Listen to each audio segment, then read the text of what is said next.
Hello, genius minds. Your SST teacher Prajata is here with a new chapter of class 7th geography. So, आज तैयार हैं आप लोग एक नया चैप्टर पढ़ने के लिए ज्योग्राफी का। तो आज हम स्टार्ट करते हैं chapter number 13 and the chapter is inside the earth. हम अपनी अर्थ के बारे में पढ़ेंगे, अर्थ के अंदर क्या है उसके बारे में पढ़ेंगे। So ready? Okay, here we start. In this chapter क्या क्या पढ़ेंगे हम इस चैप्टर में?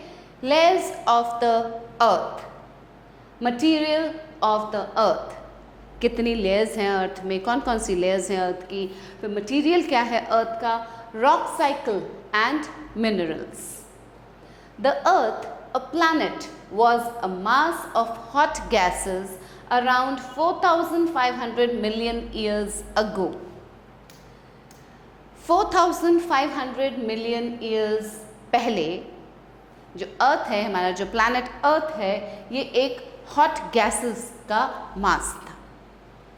Gradually when it cooled down, it formed the solid crust which is the lithosphere. धीरे धीरे जब ये कूल डाउन हुआ, क्योंकि गैसेस से पहले हॉट गैसेस का मास था, उसके बाद जब धीरे धीरे ये कूल डाउन हुआ तो इसने एक सॉलिड क्रस्ट अपने आसपास, अपने ऊपर एक सॉलिड क्रस्ट बना लिया जिसको कि लिथोस्फीयर कहा जाता है। We just read about lithosphere in the previous chapter. The lithosphere is not homogeneous और यूनिफॉर्म। जो लिथोस्फीयर है, जो लेयर है, अर्थ का क्रस्ट जो है, वो एक यूनिफॉर्मिटी नहीं है, उसमें एक जैसा नहीं है। टू अंडरस्टैंड और to study the earth we must know about the interior of the earth. अब अर्थ के बारे में जानने के लिए हमें पहले अर्थ के अंदर क्या है उसके बारे में पढ़ना है। Most of the knowledge about the earth is based on the density of the materials and the change in the behaviour of the earthquake waves as they pass through these materials. अब जितनी भी knowledge है अर्थ का, जितना भी जो कुछ भी नॉलेज है, वो किस पे बेस्ड है कि डेंसिटी ऑफ द मटीरियल्स, जो मटीरियल है अर्थ में उसकी डेंसिटी पे बेस्ड है। एंड और किस पे बेस्ड है? Change in behaviour of the earthquake, जो अर्थक्वेक वेव्स होती हैं उसके बिहेवियर में चेंजेस कैसे कैसे आते हैं उस पे बेस्ड है। The average density of the earth is 5.5 ग्राम पर क्यूबिक सेंटीमीटर। फाइन, ये है average density of earth. Its density gradually increases from the surface towards the centre, और सरफेस से सेंटर तक जाते जाते इसकी जो डेंसिटी होती है ये धीरे धीरे बढ़ती जाती है। Layers of the earth. अब अर्थ के लेयर्स कौन कौन से हैं? The inside of the earth is made up of several layers और कॉन्सेंट्रिक शेल्स। अब अर्थ का जो अंदर का पार्ट है, इनसाइड, अंदर क्या है? बहुत सारी अलग अलग लेयर्स हैं या कॉन्सेंट्रिक शेल्स भी बोलते हैं उनको। These layers are made up of different materials and have different density. अब ये जो लेयर्स हैं, अर्थ के अंदर की जो लेयर्स हैं, वो अलग अलग मटीरियल से बनी हैं और इसकी डेंसिटी भी अलग अलग है। We can divide these layers into 3 main layers. अब अर्थ के जो लेयर्स हैं उसको 3 लेयर्स में डिवाइड किया जा सकता है: crust, mantle and core. These are the 3 layers of the earth. Crust, the outermost layer of the earth is called the crust. जो सबसे बाहरी लेयर होता है अर्थ का उसे कहते हैं crust. It is the thinnest of all layers. ये सबसे पतली लेयर होती है, तीनों लेयर्स में से सबसे पतली लेयर है ये। Its average thickness varies from 6 to 30 kilometer. It is thicker in the continents and thinner in the ocean beds. Continents में तो इसका जो थिकनेस है वो थोड़ा ज़्यादा होता है, बट जब ओशन बेड्स पे वहाँ पे इसके थिन लेयर होती है। It is made up of rocks and soils. अब ये जो आउटर मोस्ट लेयर है ये किससे बना होता है? Rocks and soils. The crust consist of 2 layers. अब ये जो क्रस्ट है, ये जो आउटर मोस्ट लेयर है, इसके भी 2 लेयर्स होते हैं। Fine, the upper continental crust, और इसकी थिकनेस कितनी है? Thick about 30 to 70 kilometre. And the lower oceanic crust, it's thickness is 6 to 12 kilometres. देखिए कॉन्टिनेंटल क्रस्ट जो है, अभी हमने यहाँ पे पढ़ा कि कहाँ पे थिक हो जाता है, कॉन्टिनेंट्स में थिक होता है ये लेयर, और ओशन बेड्स तक आते आते ये थिन हो जाता है, पतली हो जाती है लेयर। तो यहाँ देखिए कॉन्टिनेंटल क्रस्ट की thickness 30 to 70 kilometre and lower oceanic crust का थिकनेस 6 to 12 किलोमीटर। कम हो गई ना। The two chief elements in the continental crust are silicon and aluminium, also called Sial. अब दो चीफ एलिमेंट्स जो हैं कॉन्टिनेंटल क्रस्ट के वो हैं सिलिकॉन एंड एल्यूमिनियम, तो इसे सियाल भी कहा जाता है। And the two chief elements in the oceanic crust are silica and magnesium, और जो ओशनिक क्रस्ट के टू चीफ एलिमेंट्स हैं वो हैं सिलिका एंड मैग्नीशियम, तो इसे क्या कहते हैं, सीमा भी कहते हैं। Silica Si silica and Ma magnesium. The average density of the continental crust is about 2.7 gram per centimeter cube. इसकी किसकी एवरेज डेंसिटी, कॉन्टिनेंटल क्रस्ट की, and 3.0 gram per centimeter cube. The crust is the most important layer as it sustains life. Crust सबसे important layer है क्योंकि वहीं पे life exist करती है। This layer undergoes constant changes, और इस लेयर में चेंजेस होते ही रहते हैं, एक जैसा कभी नहीं रहता। See these are the layers of the earth. This is the crust, the upper most layer, then mantle, then outer core and then inner core. Fine. Now comes the mantle. अब mantle क्या है, इस layer में क्या होता है, under the crust lies the mantle, just below the crust, crust के just नीचे होता है mantle, which is about 2900 kilometre thick. अब देखिए इसकी थिकनेस कितनी बढ़ गई, mantle's thickness is about 2900 kilometres. It is mostly solid, but as its top some rocks are molten or semi-molten called magma. ज़्यादातर तो ये सॉलिड ही होता है, लेकिन एट इट्स टॉप, बिल्कुल टॉप पे इसके कुछ मोल्टन रॉक्स होते हैं और कुछ सेमी मोल्टन रॉक्स होते हैं। Its temperature is very high.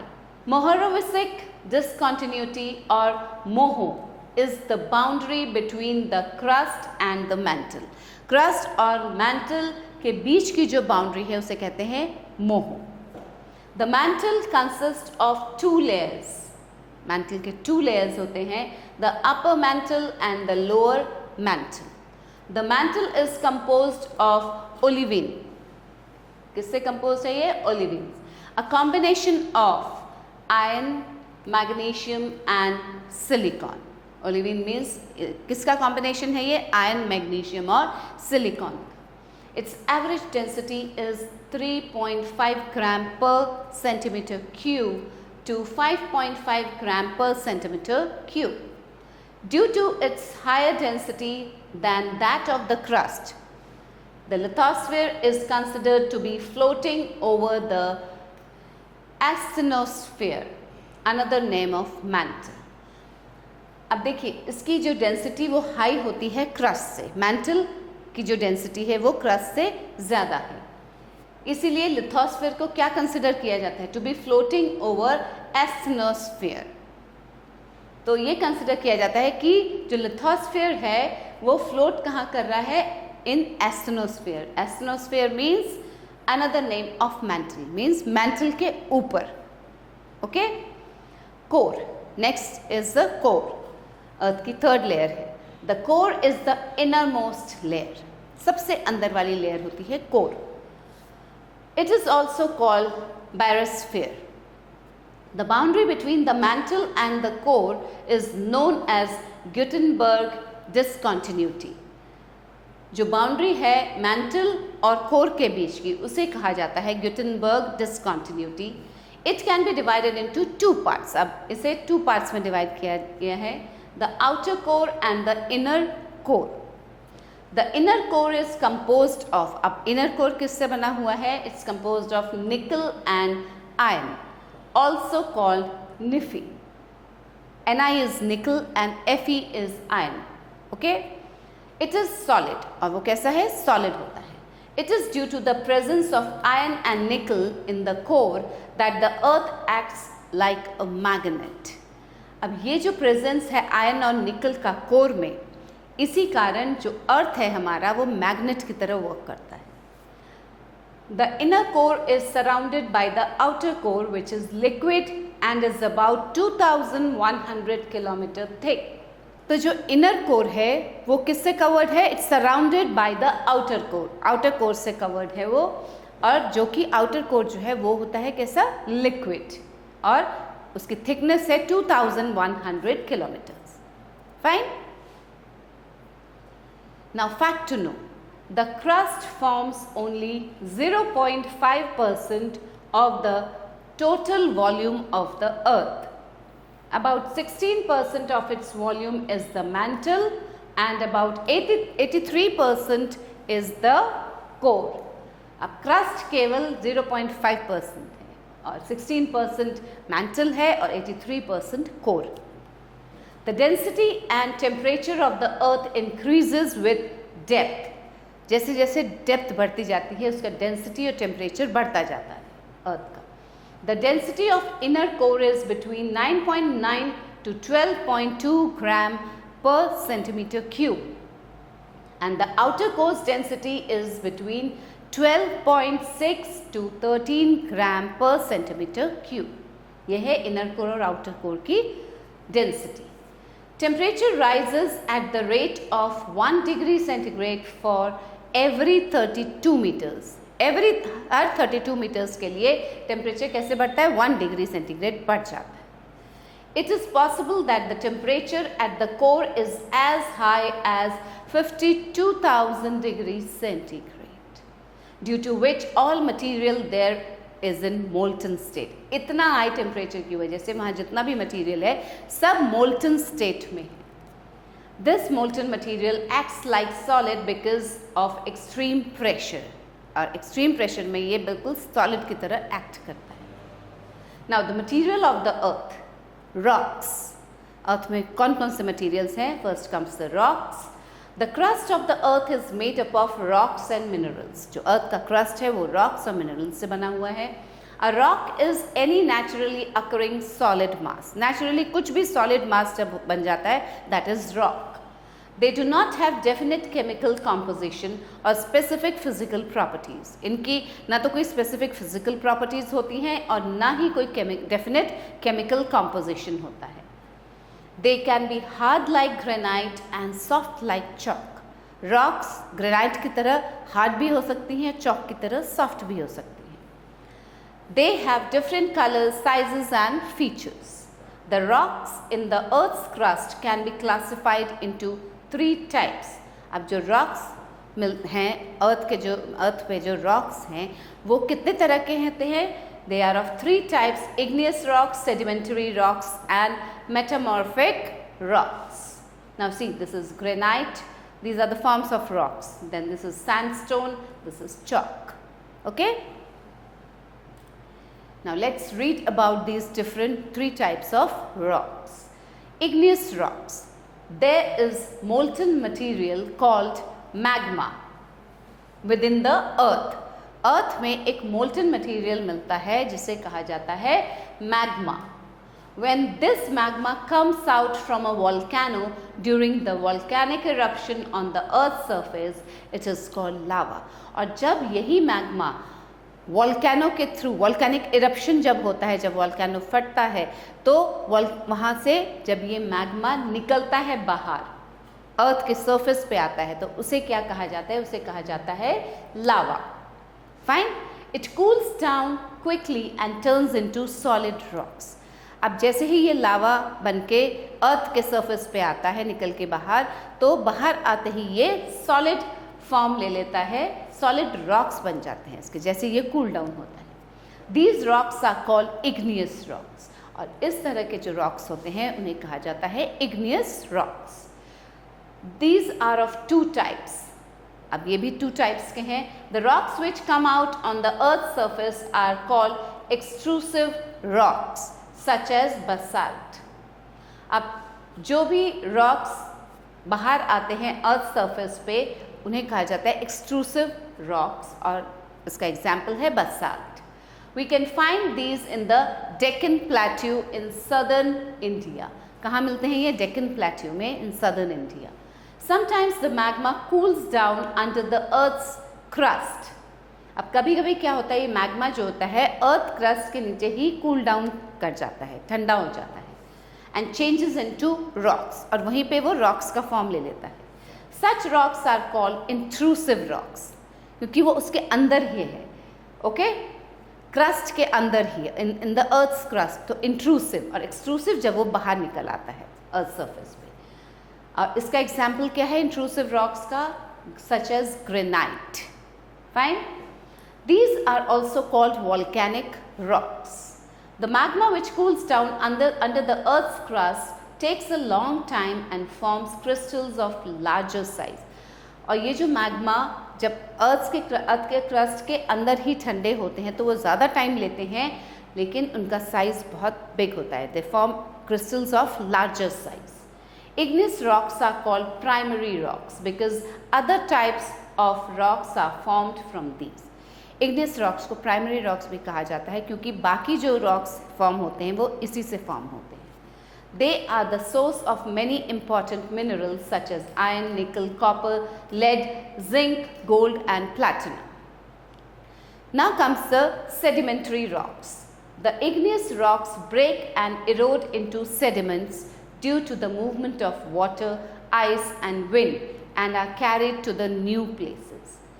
अब ये जो इग्नियस रॉक्स हैं, या तो वाटर की वजह से या आइस, जो वाटर फ्लो हो रहा है उनके ऊपर से आइस है या विंड है, तो ये कैरी अवे हो जाते हैं। ये जो रॉक्स हैं इग्नियस रॉक्स, ये टूटते हैं और बह जाते हैं, किसी नई जगह पे जाते हैं। These sediments deposit on the floors of the seas, rivers and lakes, layer upon layer.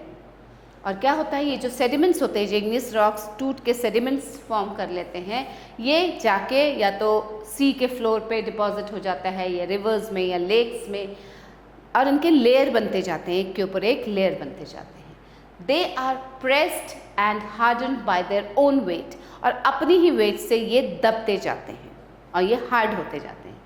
The rocks formed in this manner are called sedimentary rocks. और इस तरह से जब rocks बनते हैं तो इन्हें कहा जाता है sedimentary rocks. Such as, अब इसके examples क्या हैं? Sandstone, limestone, slate, etc. Sedimentary rocks have minerals and organic matter. Sedimentary rocks में minerals भी होते हैं, organic matters भी होते हैं.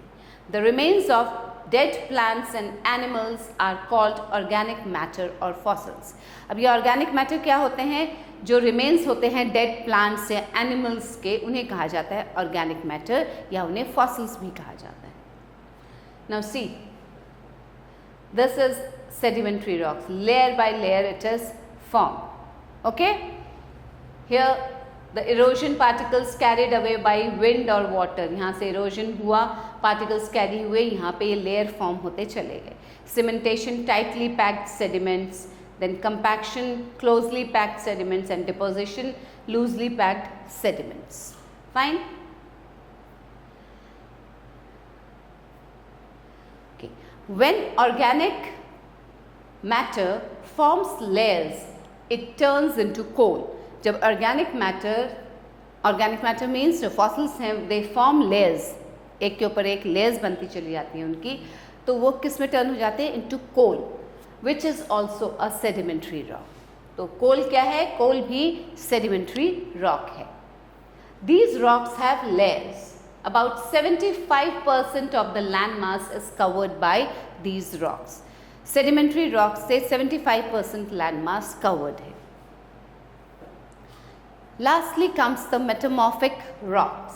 These rocks are formed when the original igneous or sedimentary rocks are changed due to pressure, heat or action of water.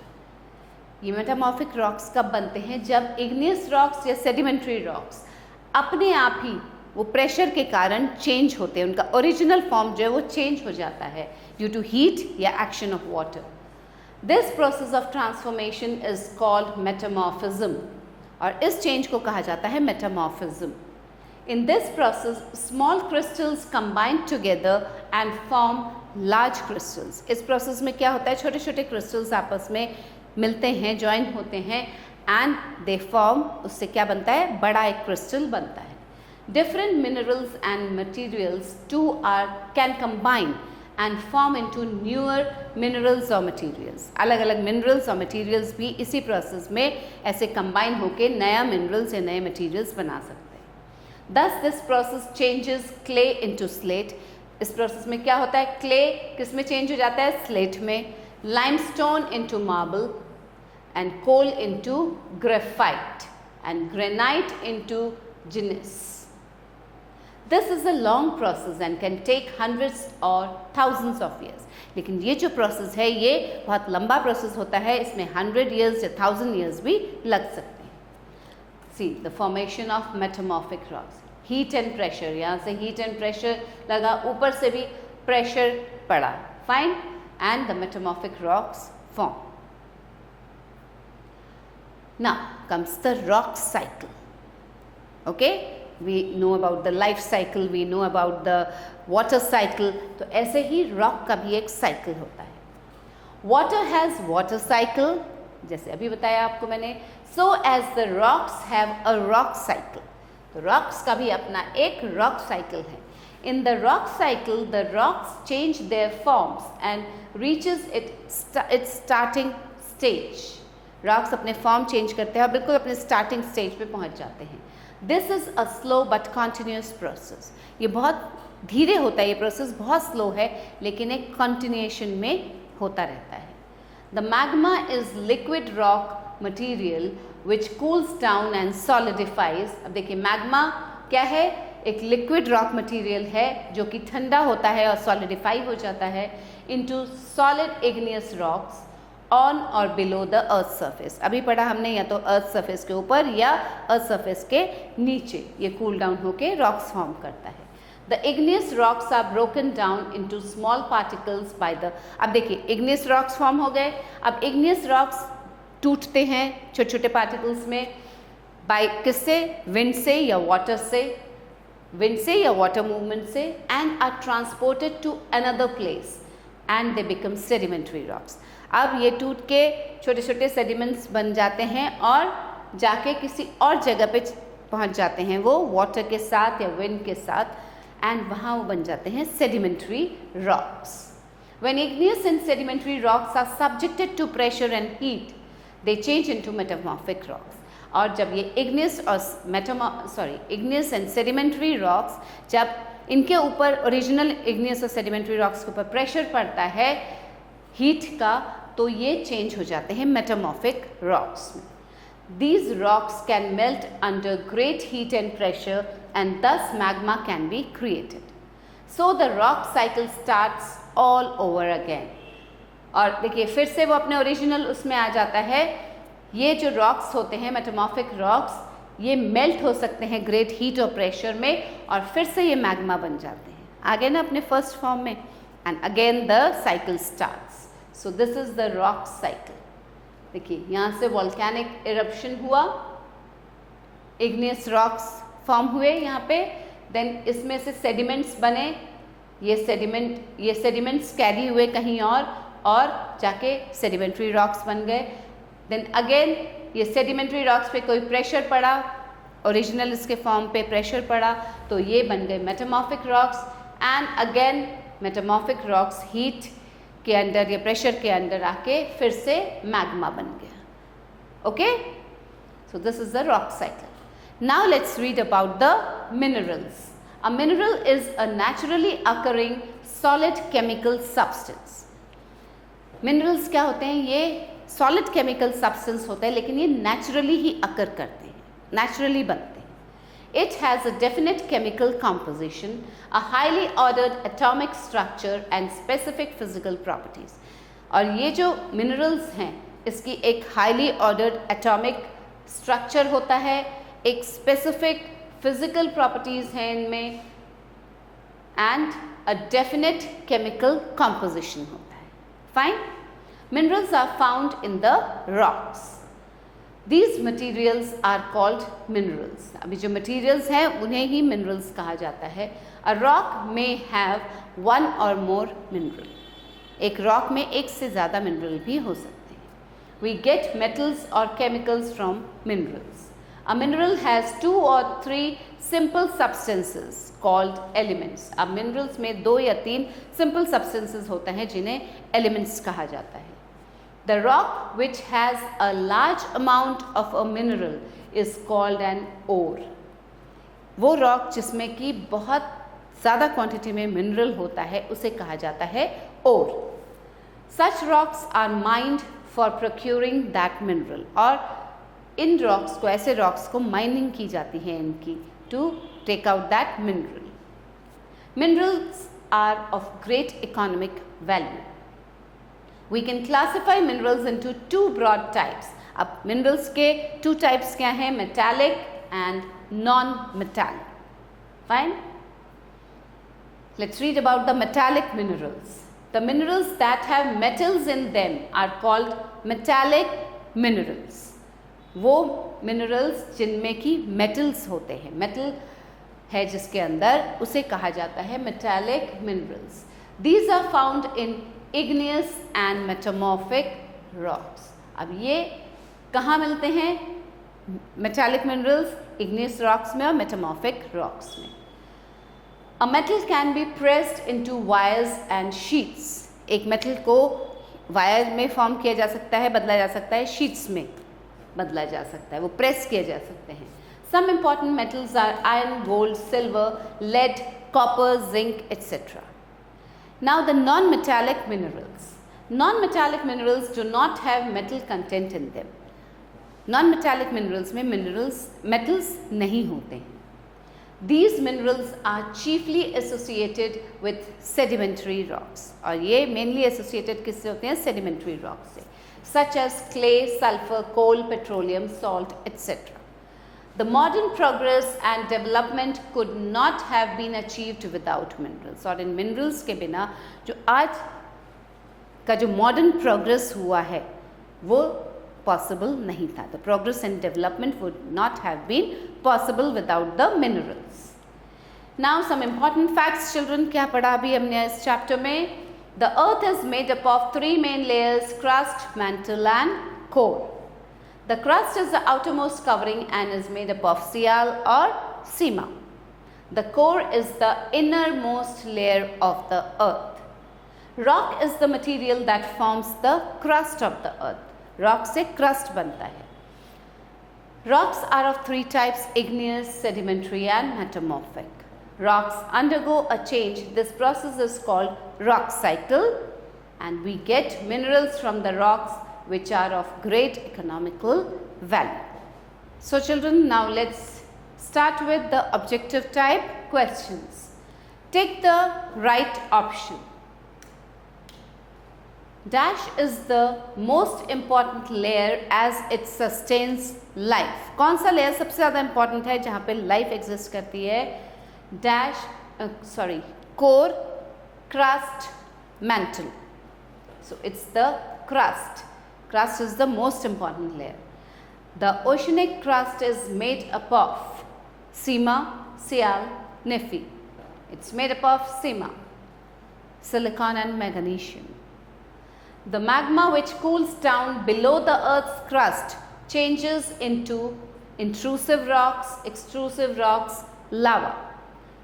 जो वो magma जो कि अर्थ क्रस्ट के नीचे कूल डाउन होती है उसे क्या कहते हैं? Intrusive rocks. Dash can be pressed into wires and sheets. Chemical, metal, limestone. Chemical can be pressed into wires and sheets. Dash minerals are chiefly associated with sedimentary rocks. कौन से minerals हैं जो कि मेनली एसोसिएटेड होते हैं sedimentary rocks से? Metallic, non metallic, none of these. They are the non-metallic minerals. Fine. Now match the following. Sial. What's Sial means? Mixture of silicon and aluminium. So match to this. Sima, silicon and magnesium. Nephi, Ni is nickel and Fe is iron. So nickel and iron. Magma. Magma is the molten material inside the earth. And rock, the material that forms the crust of the earth, is called rock. Fine? Now, fill in the blanks. The dash is the outermost layer of the earth. क्या है outermost layer? The crust is the outermost layer of the earth. The inner core is made up of nickel and iron, also called, इसे क्या बोलते हैं? Nife. Nife means nickel and iron. Temperature rises at the rate of 1 degree centigrade for every dash meters, for every 32 meters. Okay? When the magma comes out of the earth's surface, it is called, जब वो magma earth surface से बाहर आता है उसे क्या कहा जाता है? It is called lava. Dash rocks are also called primary rocks. किन रॉक्स को प्राइमरी रॉक्स बोला जाता है? मेन रॉक्स कौन से होते हैं? Igneous rocks. So write down igneous rocks. Fine. We get metals और केमिकल्स फ्रॉम, मेटल्स और केमिकल्स किससे मिलते हैं हमें? From minerals. So write down minerals here. Okay children, so I hope you have understood this chapter very well. बहुत अच्छे से समझ में आया होगा ये chapter. So stay tuned for the new video. Let's meet soon with a new chapter, very interesting one. Till then, keep learning and stay happy. Bye.